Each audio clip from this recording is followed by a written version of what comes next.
Assalamualaikum warahmatullahi wabarakatuh. Saya Cepi Mariana dengan NIM 857535981. Di sini saya akan menjelaskan pertumbuhan perkembangbiakan lalat buah. Yang di sini akan ada alatnya, ada tap, buah, ada tisu, ada tape singkong, ada pisang, ada wadah buat kita menyatukan pisang sama tape. Nah, di sini ada wadahnya, alatnya.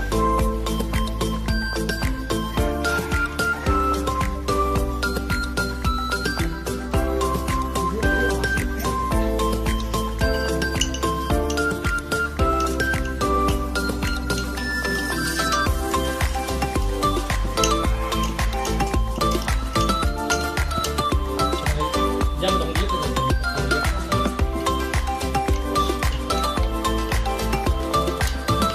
Wah, itu bagus banget.